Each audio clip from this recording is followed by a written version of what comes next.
Lift اوپر پہنچ چکی تھی۔ میں نے پھر گراؤنڈ کا بٹن دبا دیا۔ لفٹ رکی اور پھر نیچے چلنے لگی۔ میں تم سے کچھ نہیں کہوں گا، اب میرا پولیس سے کوئی تعلق نہیں رہا، وہ بولا۔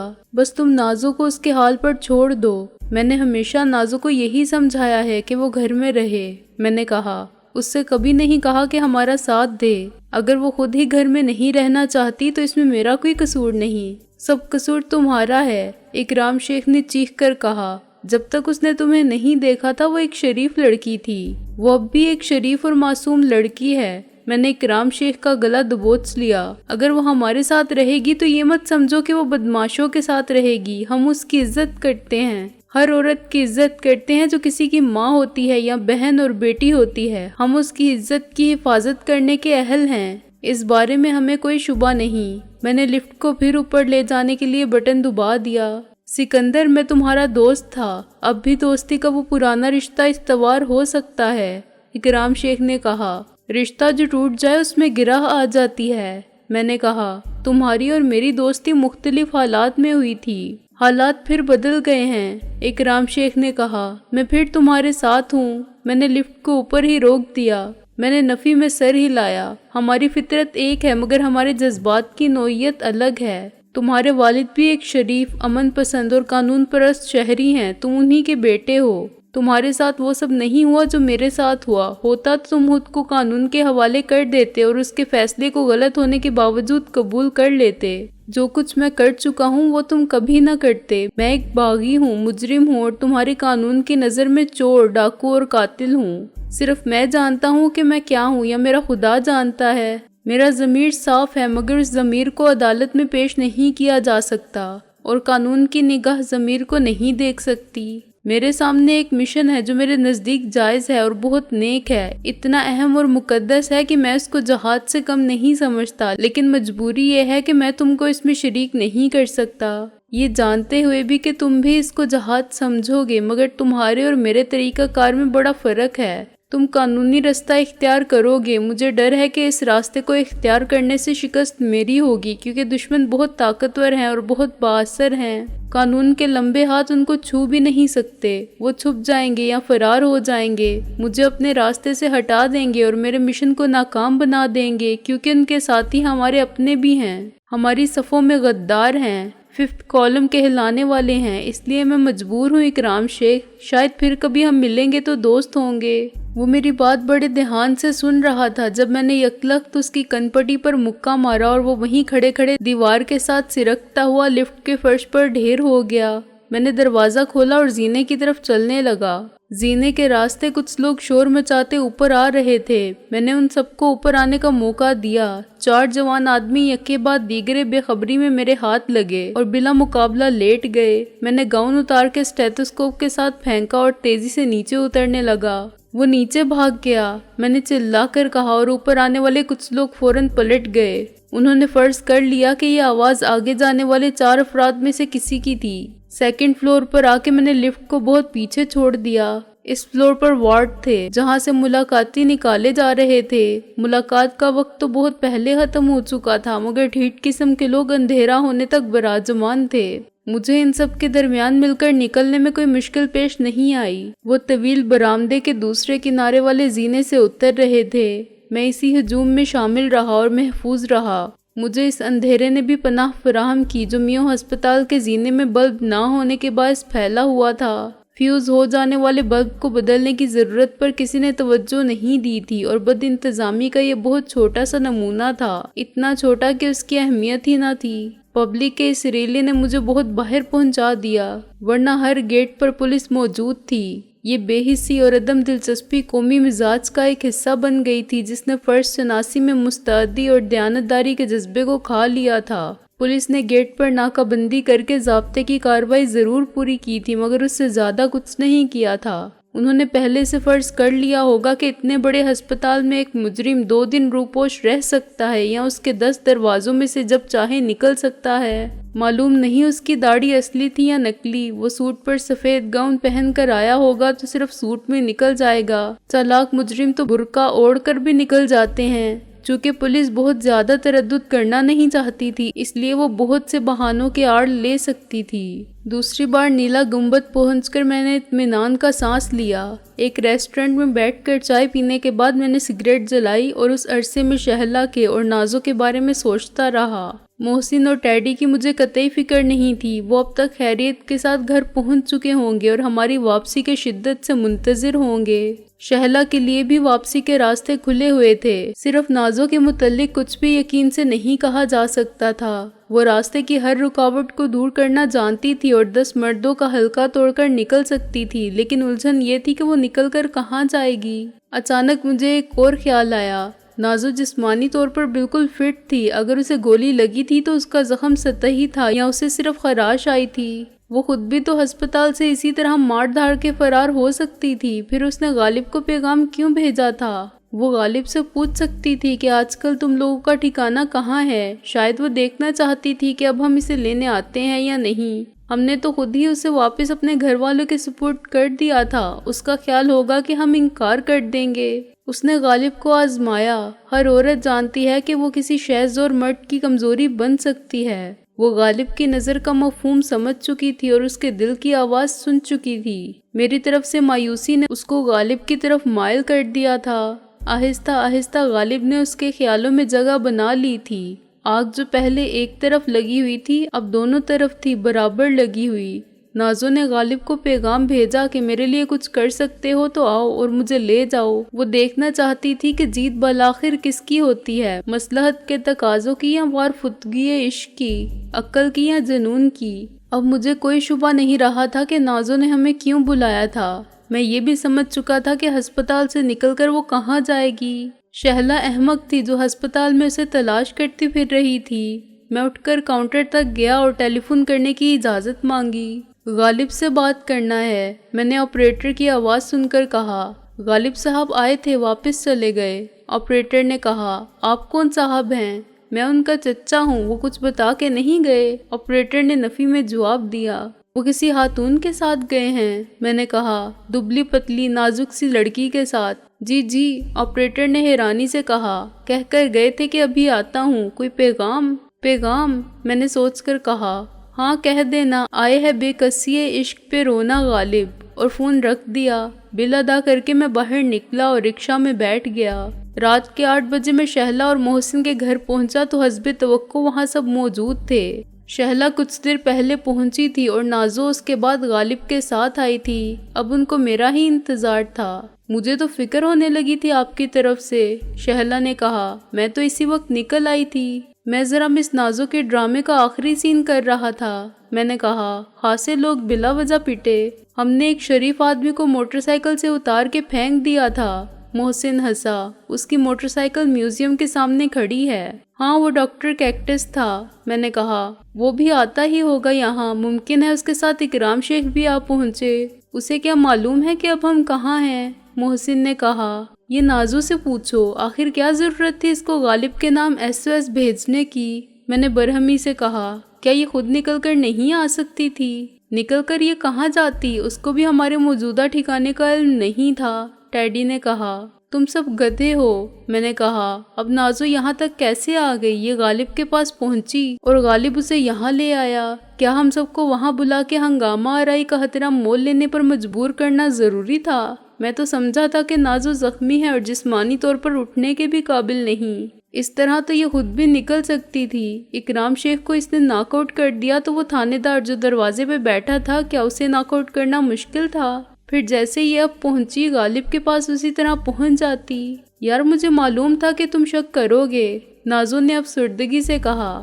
شک کی بات نہیں، تم نے بے وقوفی کی، خدا نخواستہ ہم میں سے کوئی وہاں پھنس جاتا تو کیا ہوتا؟ میں نے کہا۔ میری بات دوسروں نے بھی سمجھ لی تھی اور سب کی سوالیہ نظریں اب نازو پر جمی ہوئی تھیں۔ مجھے بے وقوف کہنے سے پہلے تم کو میری بات سن لینی چاہیے تھی، نازو نے غصے میں بل کھا کے کہا۔ تم سے مجھے گلہ ہے سکندر کہ تم نے مجھے کبھی اعتماد کے قابل نہیں سمجھا، حالانکہ میں نے ایک بار نہیں متعدد بار جان کی بازی لگا کے اپنے جذبات کا، نیک نیتی کا اور خلوص کا یقین دلانے کی پوری کوشش کی ہے۔ کیا وہ بھی ڈرامہ تھا؟ جب میں نے تمہاری جان لینے والی گولی کا راستہ روک لیا تھا۔ رابعہ سے پوچھنا کہ میں کس طرح اسے نکال کر لائی تھی، یہ ہے اس کا صلہ۔ آئی ایم سوری، میرا یہ مطلب ہرگز نہیں تھا، میں نے شرمندگی سے کہا۔ میں نے تم کو بے وقوف ضرور کہا تھا، یہ نہیں کہا تھا کہ ہم تمہیں غیر سمجھتے ہیں، تمہارے جذبات کی قدر نہیں کرتے اور تم پر بھروسہ نہیں کرتے۔ یار سکندر اعظم سے اب تم افلاطون اعظم بھی بن رہے ہو،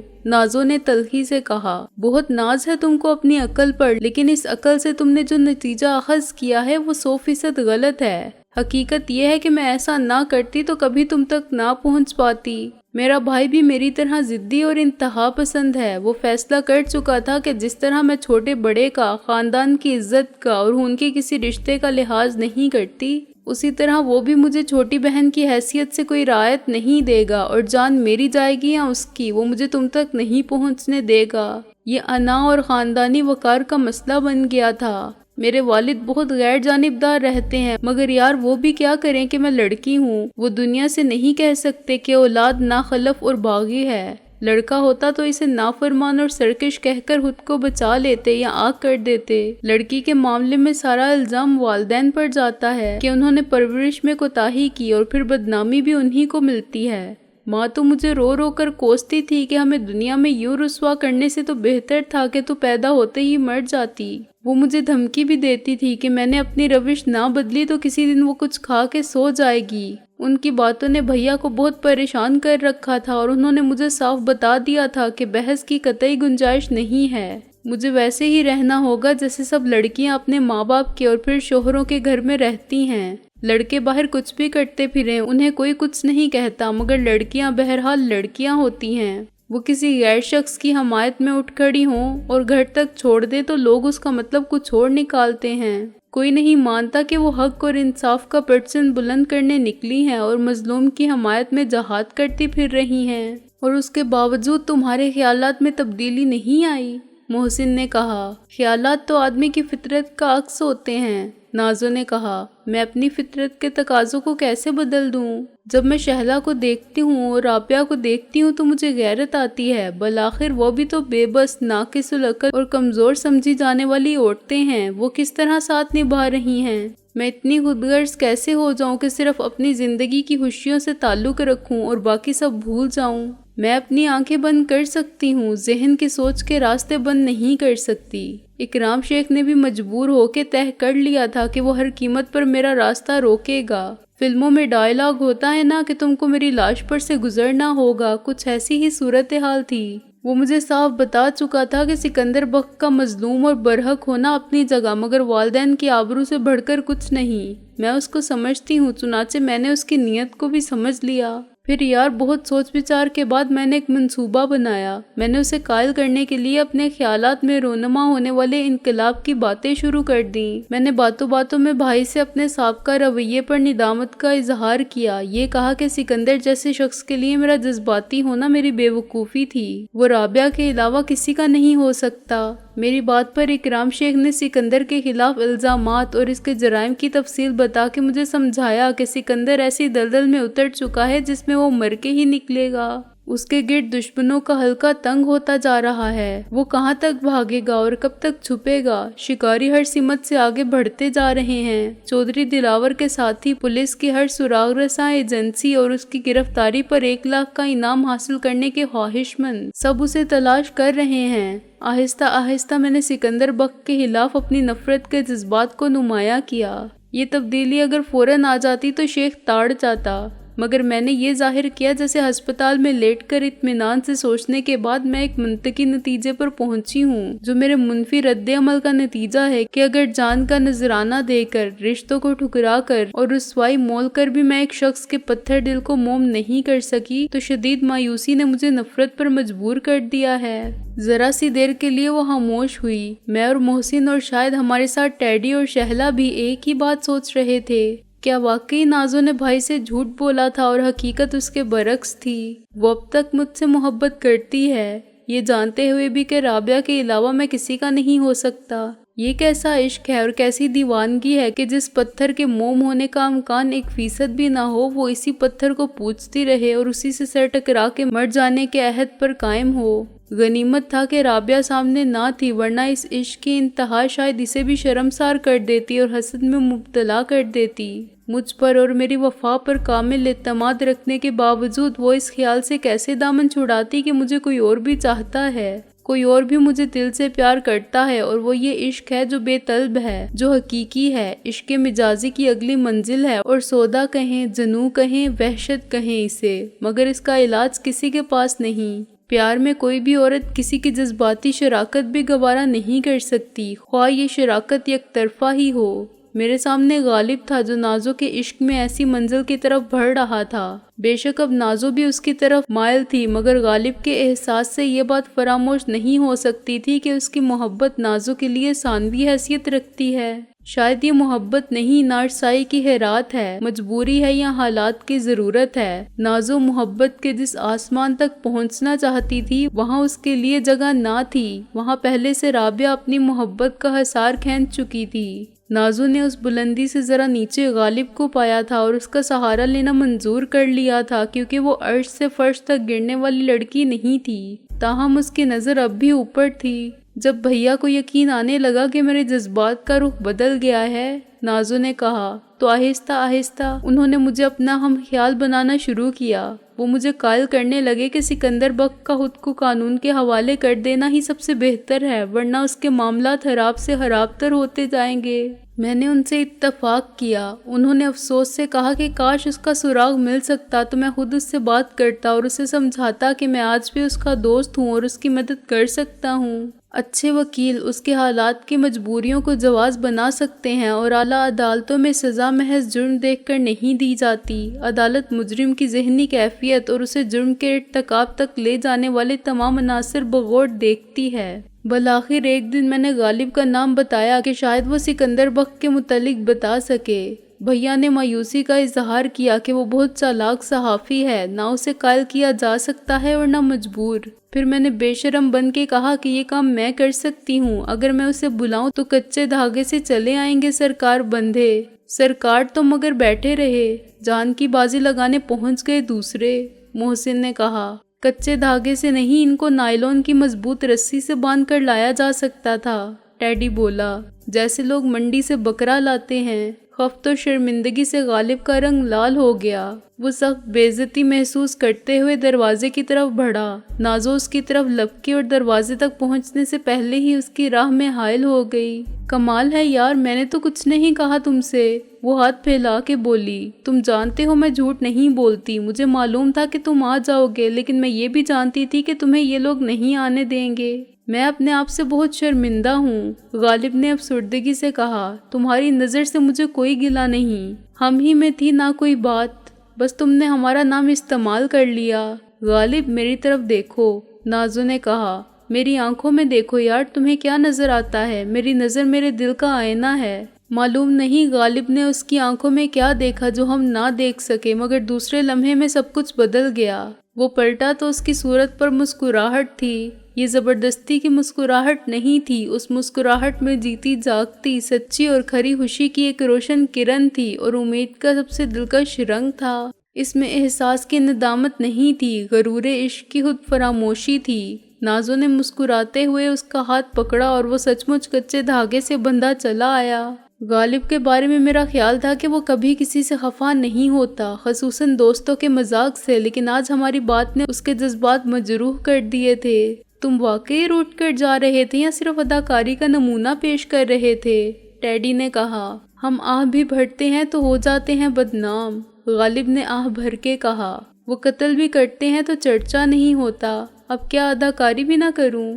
ضرور کرو، بس محبت میں اداکاری مت کرنا، شہلا نے اچانک کہا، اور ذرا سی دیر کے لیے اس کی بات نے سب کو متحیر کر دیا۔ اس کی بات سب پر چسپاں ہو گئی تھی۔ نازو ہنس پڑی۔ اب آ گیا تم لوگوں کی سمجھ شریف میں کہ غالب کو بلانے میں کیا مصلحت تھی۔ بھیا کو غالب کا انتظار تھا، تم لوگوں کا نہیں۔ اگر غالب آ جاتا تو خاموشی سے اس کا پیچھا کیا جاتا، یا پھر ایسا بندوبست ہوتا کہ کوئی پولیس مین سادہ کپڑوں میں ٹیکسی لے کر نمودار ہو جاتا اور غالب کے لیے مشکل پیدا ہو جاتی۔ ظاہر ہے میں غالب کو بتانے پر مجبور ہو جاتی کہ یہ چال ہے اور وہ مجھے جہاں چاہے لے جائے مگر سکندر بخت کے پاس نہ لے جائے۔ میں نے ایک جوا کھیلا تھا جو کامیاب رہا۔ غالب کے بجائے تم لوگ آ پہنچے اور بھیا دھوکہ کھا گئے۔ اگر تم لوگوں کے آنے کا ذرا بھی شک ہوتا تو ہسپتال میں اور آس پاس پولیس کی نفری بھاری تعداد میں موجود رہتی، سادہ کپڑوں میں بھی اور مسلح بھی۔ غالب کو ایک صحافی اور بے ضرر سمجھتے ہوئے ایسا کوئی انتظام نہیں کیا گیا اور یہ مجھ پر چھوڑ دیا گیا کہ میں غالب کے ذریعے سکندر بخت کے موجودہ ٹھکانے کا پتہ چلاؤں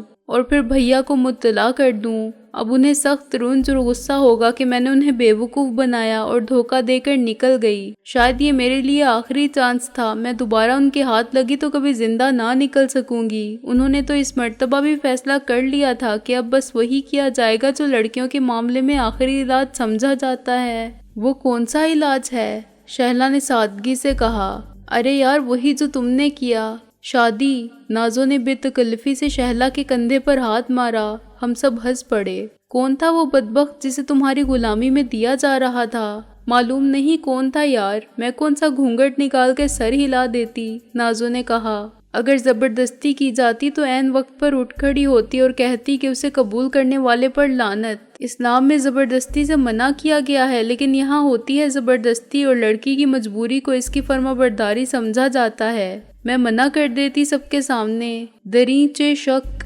غالب نے کہا۔ یہ پہلا کیس ہوتا جس میں دلہن کے ہاتھوں دلہا کو حجلہ یا عروسی سے گلی میں پھینکا جاتا اور پھر اسٹریچر پر واپس کیسے لے جایا جاتا۔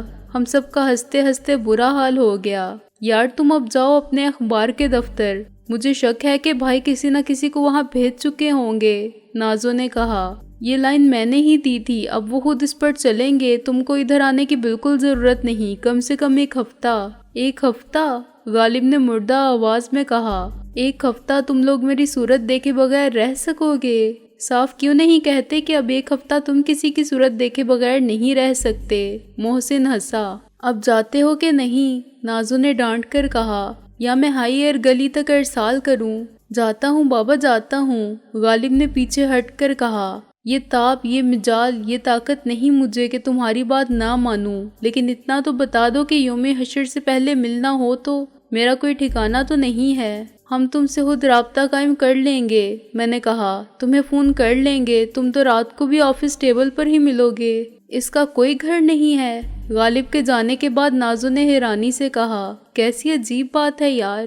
ہاں یہ مرد کلندر وہ ہے جس کے بارے میں کہا تھا علامہ اقبال مرحوم نے کہ نگاہ فکر میں شان سکندری کیا ہے۔ میں نے کہا اس کا باپ ایک مشہور سرجن تھا اور یہ اس کا اکلوتا بیٹا تھا۔ وہ کینیڈا گیا تھا کسی میڈیکل کانفرنس میں، واپسی پر جہاز کریش ہو گیا۔ غالب کے ماں باپ دونوں مارے گئے تھے مگر غالب اس سے پہلے ہی گھر چھوڑ چکا تھا۔ مگر مجھے تو کچھ اور بتایا تھا اس نے، محسن چونکا۔ ہاں ڈاکٹر لطیف نے اصل بات مجھے بتائی ہے، میں نے کہا۔ وہ اس کے والد کے دوست تھے، باپ چاہتا تھا کہ بیٹا اس کی طرح نامور ڈاکٹر بنے۔ بیٹے میں صحافت کے اور شاعری کے فنکارانہ جراثیم پیدائشی طور پر موجود تھے اور مزاج میں درویشی تھی۔ یہ سب کچھ چھوڑ چھاڑ کے مہاتما بدھ کی طرح گھر سے نکل گیا تھا۔ والدین کے انتقال کے بعد پلٹ کر گھر نہیں گیا۔ ڈاکٹر لطیف نے کہا کہ لاکھوں کی کوٹھی بند پڑی کھنڈر ہو رہی ہے، تمام ساز و سامان برباد ہو رہا ہے، گاڑی تباہ ہو چکی ہے، یہ نہ ادھر جاتا ہے نہ اسے بیچتا ہے نہ کسی کو دیتا ہے، اس موضوع پر بات کرو تو خفا ہو جاتا ہے،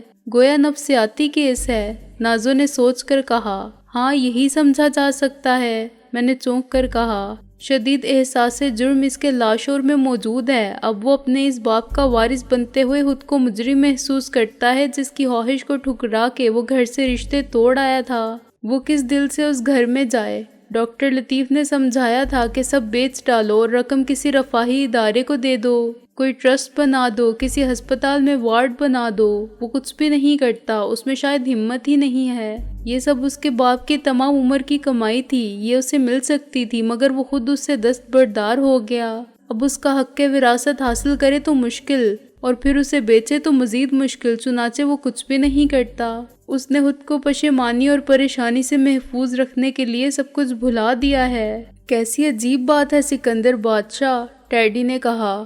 کوٹھی، کار اور بھرا ہوا گھر سب ہے، مگر وہ کہتا ہے کہ اپنا کوئی ٹھکانہ نہیں۔ آفس میں ٹیبل جوڑ کے سو جاتا ہے، تم کہتے ہو اس میں ہمت نہیں۔ ہم نے تو اس کا نشانہ دیکھا ہے، گولی سے موم بتی کا شعلہ گل کر دیا تھا، مگر موم بتی کھڑی رہی تھی، اور ہمارے ساتھ جان کی بازی لگانے میں وہ کب پیچھے رہا۔ وہ ہمت کچھ اور ہے استاد۔ بڑے بڑے بہادر اور نڈر لوگ کسی نہ کسی جذباتی کمزوری کا شکار ہوتے ہیں، میں نے کہا۔ میں نے ایک بہت خطرناک مجرم کو دیکھا تھا، وہ نہ جانے کتنے قتل کر چکا تھا، خون بہتے دیکھ کر اسے کچھ نہیں ہوتا تھا، آنکھوں میں آنسو دیکھ کر وہ کانپنے لگتا تھا۔ وہ پکڑا بھی ایسے ہی گیا تھا، کہیں ڈاکہ ڈالنے گیا تھا، عورت کو اس نے باتھ روم میں بند کر دیا تھا، ایک بچہ سوتے سے اٹھ گیا، 5-7 سال کا بچہ تھا، وہ رونے لگا اور اس کے پیروں سے لپٹ گیا کہ میرے ڈیڈی کو مت مارو۔ اس کے ہاتھ پیر پھول گئے کیونکہ وہ خنجر کا ایک وار کر چکا تھا۔ اس نے بچے کو گود میں اٹھا لیا اور زخمی شخص کو خود ہسپتال لے کر دوڑا۔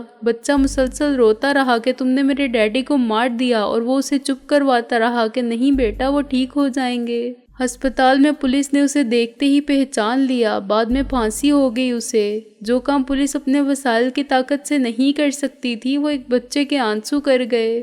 غالب بھی اس گھر کے آسیب سے ڈرتا ہے، اس کا آسیب میں دور کر دوں گی، نازو نے خلا میں دیکھتے ہوئے کہا۔ میں اپنے ساتھ لے جاؤں گی اسے، اسی گھر میں آئے، اور اس کے بعد تم دونوں باقی عمر ہنسی خوشی اسی گھر میں رہو گے، میں نے کہا۔ دودھوں نہاؤ گے، پھولوں پھلو گے۔ نازو کا رنگ ذرا سی دیر کے لیے لال پڑ گیا، اسے امید نہ تھی کہ میں اس کی بات کو یوں موڑ دوں گا۔ رات کے 9:30 بجنے کو تھے۔ ٹیڈی بازار سے روٹی سالن لے کر آیا تو ہم سب نے پیٹ بھرا اور پڑھ کے سو گئے۔ میں اور ٹیڈی ایک کمرے میں رہے۔ ہمارے ساتھ والا بیڈ روم شہلا اور محسن کا تھا، نازو کو اس کے مقابل کا بیڈ روم دے دیا گیا۔ ٹیڈی بہت جلد گہری نیند میں خراٹے لینے لگا۔ اسے فکر تھی تو صرف یہ کہ جو ٹیکسی ہسپتال میں رہ گئی تھی اس کی مدد سے پولیس مالک کا سراغ لگا لے گی اور اس سے ہمارے متعلق معلوم کرے گی تو وہ سب کچھ بک دے گا۔ جب اسے معلوم ہوگا کہ نہ ہم خفیہ پولیس کے آدمی تھے، نہ ملٹری انٹیلیجنس کے کرنل میجر، بلکہ مفرور اشتہاری مجرم تھے، تو وہ اپنی جان بچانے کے لیے پولیس سے تعاون کرے گا اور ہمارے بارے میں ہر بات تفصیل سے بتا دے گا۔ ٹیڈی کو یہ ڈر تو نہیں تھا کہ پولیس ہمارا سراغ لگا لے گی، مگر اس دولت کی فکر تھی جو ہم ٹیکسی ڈرائیور چند ماہی کے گھر میں مدفون چھوڑ آئے تھے۔ ایک صندوق سونے کا بھرا ہوا اور ایک انڈین کرنسی سے بھرا ہوا اس گھر کے آنگن میں دفن تھے، اور انہیں فوری طور پر نکالنے کی کوئی صورت نہ رہی تھی۔ میں نے ٹیڈی کو تسلی دی کہ ہمیں ابھی اس پیسے کی ضرورت بھی نہیں، جب ضرورت پڑی تو دیکھا جائے گا۔ ٹیڈی نے محسوس کیا کہ میں اس کی باتوں میں دلچسپی نہیں لے رہا ہوں اور یہ سمجھا کہ میں تھکن کے باعث نیند سے مغلوب ہوں، چنانچہ وہ منہ پھیر کے سو گیا، مگر میں جاگتا رہا کیونکہ میں رابعہ کے بارے میں سوچ رہا تھا۔ ایک دن اس کے دیدار سے محرومی کی نظر ہو گیا تھا، کیا اس نے میرا انتظار کیا ہوگا؟ اور کیا خبر وہ اس وقت تک جاگ رہی ہو اور میرے متعلق سوچ رہی ہو کہ آخر میں کیوں نہیں آیا۔ اس کے اور میرے درمیان احساس کی اجنبیت کے فاصلے تقریباً ختم ہو گئے تھے۔ ایک دن یا زیادہ سے زیادہ 2 دن میں اس کی نظر کے علاوہ اس کا دل بھی مجھے پہچان لیتا۔ میں اسے اپنے ساتھ رکھتا اور ان تمام مقامات پر لے جاتا جہاں کبھی وہ میرے ساتھ تھی، اسے محسن اور شہلا کے گھر لاتا۔ اتنے مہرباں آشنا چہرے دیکھ کر وہ تنہائی کے اس چنگل سے نکل آتی جہاں اس کے ساتھ خوف اور بے یقینی کے ڈراؤنے سائے تھے اور خود شناسائی کے احساس سے محرومی کا اندھیرا تھا۔ وہ روشنی مانگتی تھی اور میں اسے روشنی کی طرف لے جا رہا تھا۔ وہ روشنی دیکھنے لگی تھی، مگر آج میں نے اس کو پھر نا امید کیا۔ انتظار کے بعد نا امیدی کتنی دل شکن ہوتی ہے۔ اس وقت نہ جانے کیوں دل ناصبور نے مجھے اتنا بے اختیار کیا کہ میں چپکے سے اٹھا اور دروازہ کھول کے باہر آ گیا۔ گلی میں آدھے چاند کا اجالا تھا، رات کے 11 بجے لوگوں کی آمد و رفت بھی نہ تھی اور بیشتر گھروں کی تاریکی مکینوں کے بے خبر سونے کی خبر دیتی تھی۔